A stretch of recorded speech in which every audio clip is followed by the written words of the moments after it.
broadcasting live from the Albay Pio News Center, providing you the most exclusive news updates from all over the province. This is 12 o'clock Newsbreak.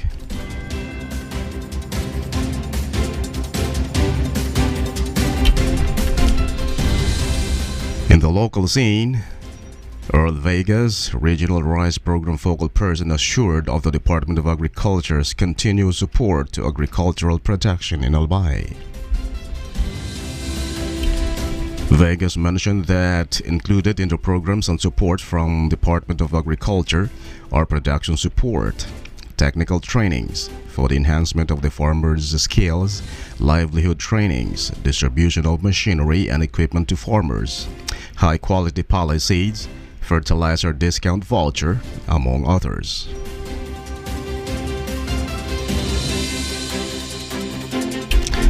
Vegas emphasized that the coordination and assistance from the national government is pivotal to the development of agriculture in the provinces.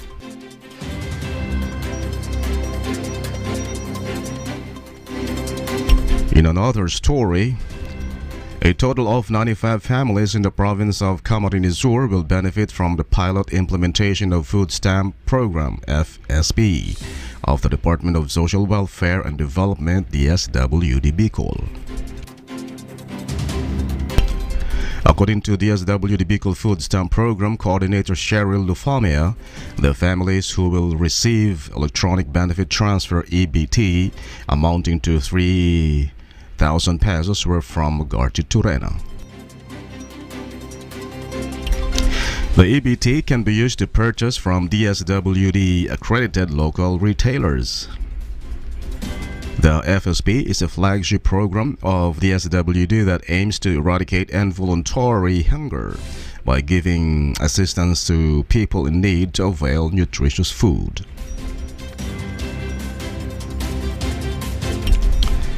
In another story, National Irrigation Administration NIA of Albay assured that they are 100% ready for the possible effects of El Niño phenomenon in the province. This was confirmed by NIA Albay Provincial Manager, Engineer Jess Bainas, when he said that they have inspected the dams, main and lateral canals in the 1st District of Albay to oversee its status and to conduct rehabilitation of the irrigation to assure that farmers will not be affected. Engineer Bainas also extended his gratitude to Congressman Didi Cabredo for his support to raise funds for the projects that will give benefit to the farmers. In the national scene, Senator Amy Marcos on Tuesday distanced herself from the extensive drug accusations by her brother, President Ferdinand Marcos Jr., and her friend, former President Rodrigo Duterte. Amy Marcos was in Davao City on Sunday to attend a prayer rally where Duterte publicly called her brother bangag and accused him of being a drug addict. In response, President Marcos said Duterte's statement was perhaps due to the fact that he is taking fentanyl, which he called highly addictive and has very serious side effects. In another story, the Commission on Elections COMELEC on Tuesday defended its move to suspend all proceedings related to the People's Initiative to push for charter change, saying that no one forced them to do so. The COMELEC and Bank on Monday unanimously voted for the indefinite suspension of COMELEC Resolution number 10650 that covers the guidelines for the People's Initiative. With this, local COMELEC officers were tasked to stop receiving signature sheets pending the review and revision of the guidelines.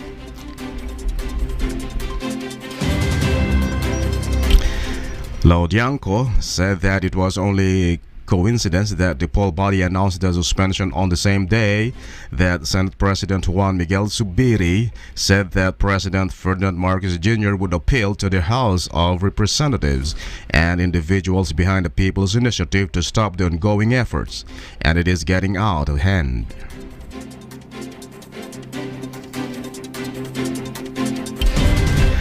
In another news, President Ferdinand Marcos Jr. said Tuesday that the South China Sea remains to be the point of contention.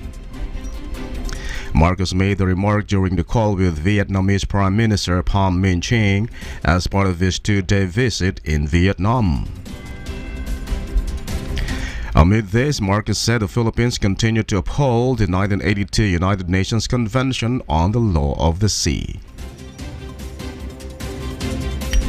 Marcos shared an instance in December of last year wherein the China Coast Guard harassed Philippine forces at Ayungin Shoal, which is part of the Kalayaan Island Group, as well as the Philippines' exclusive economic zone and has sovereignty, sovereign rights, and jurisdiction.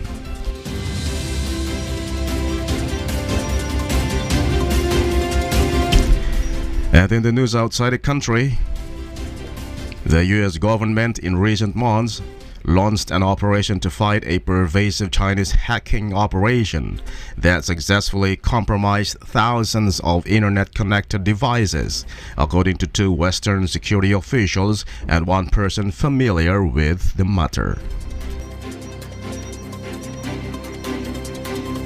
The Justice Department and Federal Bureau of Investigation sought and received legal authorization to remotely disable aspects of the Chinese hacking campaign, the sources told Reuters. The Biden administration has increasingly focused on hacking, not only for fear nation states that may try to disrupt the U.S. election in November, but because ransomware wreaked havoc on corporate America in 2023.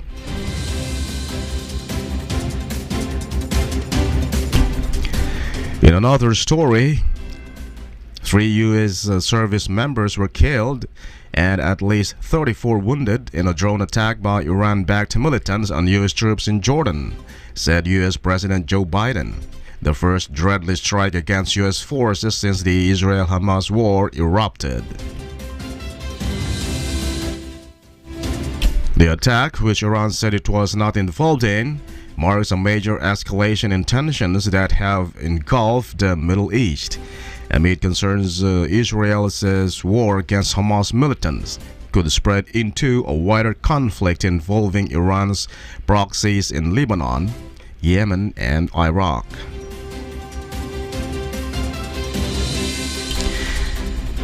At least 34 personnel were injured in the Sunday attack in northeastern Jordan, near the Syrian border, according to a statement from U.S. Central Command.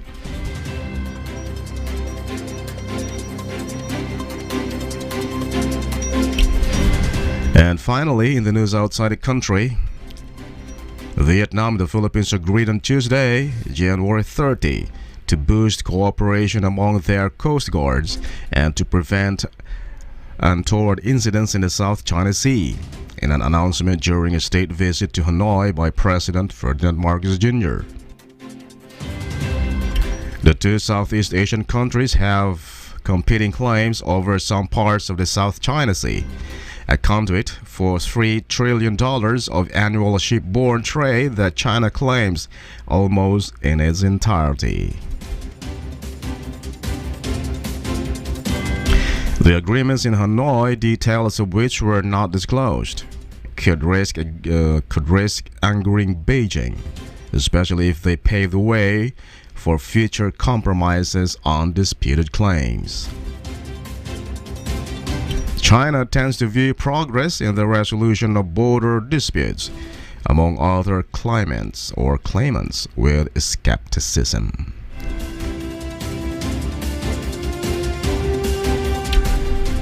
And that's all for the 12 o'clock news break, January 31, 2024. We'll be right back tomorrow for more news updates. And thanks to our 12 o'clock newsbreak writer, Frashame Boras, and on the technical side, Chad Bobbies. Our Provincial Information Officer, Attorney Mary Luduca Castillo, and under the supervision of our Governor, Attorney Greg Sligman, I am Greg HALLARE.